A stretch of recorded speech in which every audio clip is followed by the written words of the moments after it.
मंजरी भाव अर्थात मंजरियाँ श्री चैतन्य महाप्रभु जी से पहले इस जगत में कोई भी नहीं जानता था कि मंजरी भाव क्या होता है या मंजरियाँ किसको कहते हैं। इन सब विषय वस्तुओं को कोई भी नहीं जानता था। चैतन्य महाप्रभु से पहले इस जगत में सखी भाव, गोपी भाव ये सब विचार तो लोग जानते थे कि गोपी भाव होता है, सखी भाव भी होता है, लेकिन ये मंजरी भाव क्या होता है, ये मंजरियाँ कौन होती हैं, इन विषयों को कोई भी नहीं जानता था। चैतन्य महाप्रभु जी ने ही सर्वप्रथम मंजरी भाव को इस जगत में प्रकटित किया। मंजरी भाव या मंजरियाँ कौन होती हैं, भगवान की सेवा में उनका क्या महत्व होता है, इन सब विषय वस्तुओं को चैतन्य महाप्रभु और उनके अनुयायियों ने इस जगत पर सर्वत्र प्रकटित किया। यदि चैतन्य महाप्रभु नहीं आए होते तो शायद ही कोई यह जान पाता कि मंजरी भाव क्या होता है। इसीलिए गौड़ीय वैष्णव संप्रदाय का ये विशेष वैशिष्ट्य है। गौड़ीय वैष्णव संप्रदाय की यही विशेषता है और यही लक्ष्य है, यही भाव है। क्या मंजरी भाव या मंजरी भाव को प्राप्त करना, ये गौड़ीय वैष्णवों का लक्ष्य और सर्वस्व है। इसीलिए चैतन्य महाप्रभु जी के लिए रूप गोस्वामी जी ने एक वचन लिखा है विदग्ध माधव ग्रंथ में, अनर्पित चरिम चिरात करुण्यो अवतीर्णो कलौ समर्पयितम उन्नत उज्ज्वल रसाम स्वभक्ति श्रियम। कलौ समर्पयितम उन्नत उज्ज्वल रसाम अर्थात उन्नत उज्ज्वल रस। वो उन्नत उज्ज्वल रस क्या है? ब्रज का परकीय भाव, यानी गोपियों का कृष्ण के प्रति जो उपपति भाव है, वो क्या है? उन्नत उज्ज्वल रस है।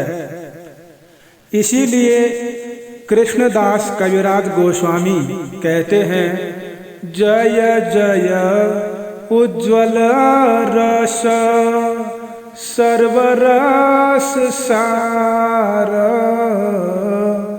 परकीय भावे जहाँ ब्रजते प्रचार।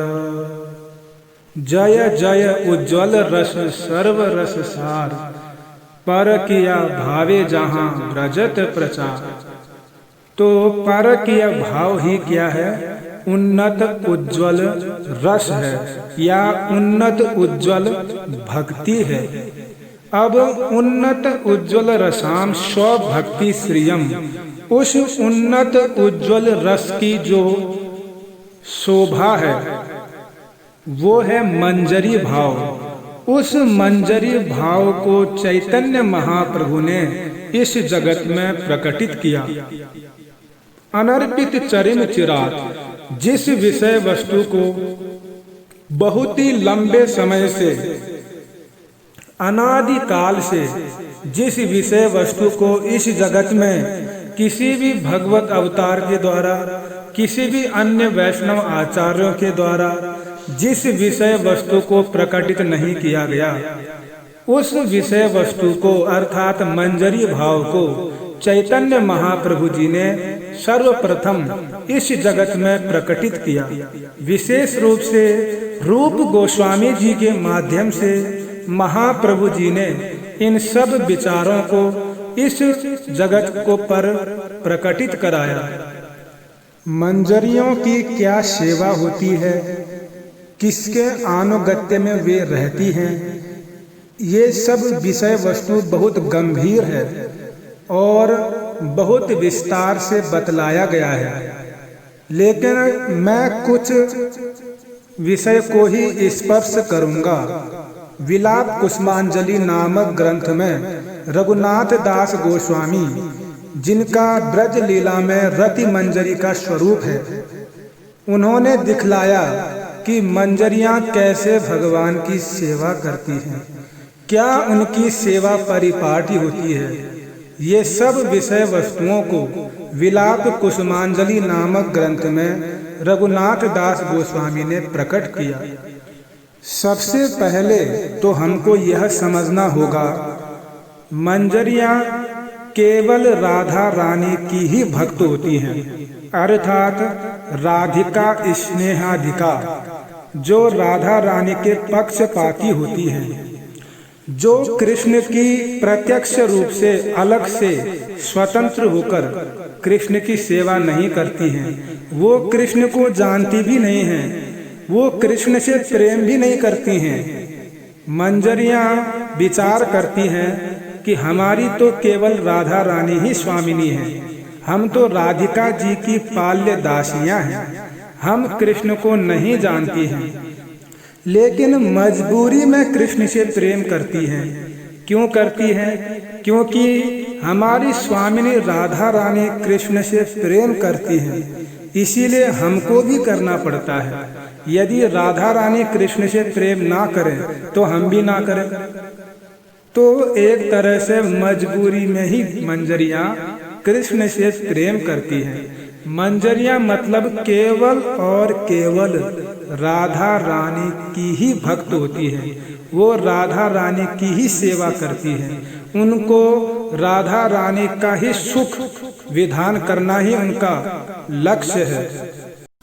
और जिनके मन में एक ही भाव होता है कि राधा रानी क्यों कृष्ण के लिए तड़पें, कृष्ण जो है राधा रानी के लिए तड़पेंगे, हमारी स्वामिनी क्यों चिंता करें।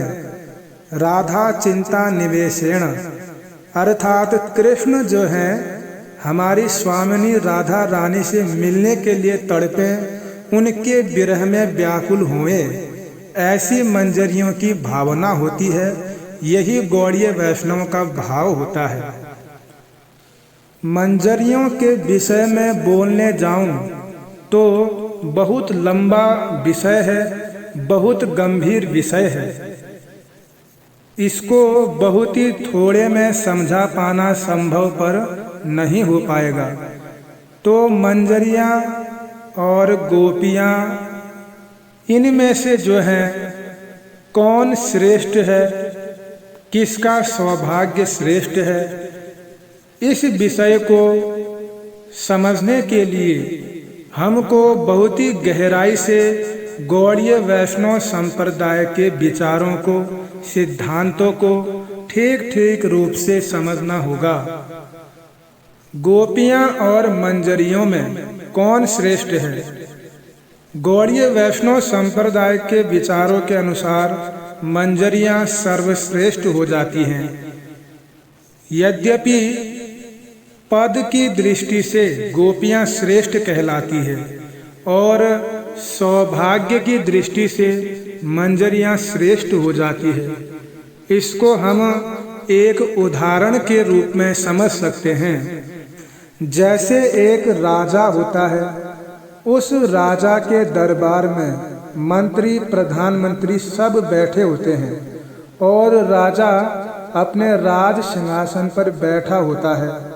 मंत्री प्रधानमंत्री के साथ विचार विमर्श करता है और वही राजा जब अपनी सभा से उठकर अपने निज कमरे में जाता है तो वहां पर अपने रानी के संग बैठा होता है और उस समय राजा और रानी की सेवा में दासियां नियुक्त रहती हैं।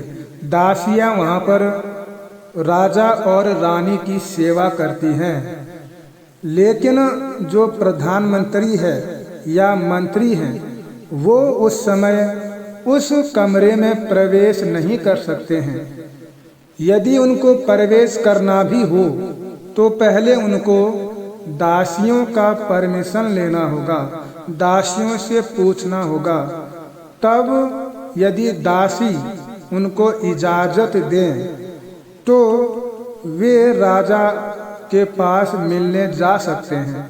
लेकिन यह संभव नहीं हो पाता। मंत्री और प्रधानमंत्री के लिए भी उस समय राजा और रानी के उस निज कमरे में जाना। उसी प्रकार वृंदावन में श्री कृष्ण की कई प्रकार की लीलाएं होती हैं। कुंज में, निकुंज में और निभृत निकुंज में, इन सब में भगवान कृष्ण लीलाएं करते हैं। कुंज में जो है भगवान कृष्ण सखियों के संग में, गोपियों के संग में अपनी दिव्य लीलाएं संपन्न करते हैं। और निकुंज में राधा कृष्ण और उनके संग में 8 सखियां होती हैं जो कृष्ण की 8 प्रधान सखियां हैं। वो सब निकुंज में राधा कृष्ण की सेवा में नियुक्त रहती हैं। एक होता है निभृत निकुंज। उस निभृत निकुंज में केवल राधा कृष्ण और साथ में मंजरियां रहती हैं। मंजरियां वहां पर राधा कृष्ण की सेवा करती हैं। लेकिन उस निभृत निकुंज में उन 8 सखियों का प्रवेश नहीं हो पाता। या यूं कहें कि निभृत निकुंज में ललिता विशाखा जैसी जो 8 प्रधान सखियों में से हैं उनका तक भी प्रवेश उस निभृत निकुंज में नहीं हो पाता। वहां केवल मंजरियां ही क्या करती हैं? राधा कृष्ण की सेवा करती हैं। सोचिए, जिस निभृत निकुंज में ललिता और विशाखा जैसी सखियां प्रवेश नहीं कर पाती हैं, वहां ये मंजरियां आसानी से प्रवेश कर जाती हैं। इसीलिए ये मंजरियां सौभाग्य और भाव की दृष्टि से गोपियों से श्रेष्ठ हो जाती हैं और पद की दृष्टि से गोपियां मंजरियों से श्रेष्ठ हो जाती हैं। जैसे दासियां जो हैं प्रधानमंत्री और मंत्री के पद के अनुसार अगर विचार करें तो दासियां उनसे निम्न हो जाती हैं। और यदि सौभाग्य की दृष्टि से देखें तो जहां पर प्रधानमंत्री मंत्री प्रवेश नहीं कर पा रहे हैं वहां पर वो दासियां प्रवेश कर जाती हैं। तो सौभाग्य की दृष्टि से वो दासियां प्रधानमंत्री और उस मंत्री से श्रेष्ठ हो जाती हैं। इसीलिए मूल विषय यही है कि जो मंजरी भाव है, जो मंजरियों का सौभाग्य है, वो ब्रज गोपियों से भी श्रेष्ठ है। इसीलिए मंजरी भाव सौभाग्य की दृष्टि से श्रेष्ठ कहलाता है। और गौड़ीय वैष्णव संप्रदाय का इसी मंजरी भाव में राधा रानी के अनुगत होकर, राधा रानी के पक्ष में रहकर उनकी ही सेवा करना है। राधा रानी की प्रसन्नता के लिए कृष्ण की सेवा मंजरियां करती हैं। यही गौड़ीय वैष्णव का लक्ष्य है।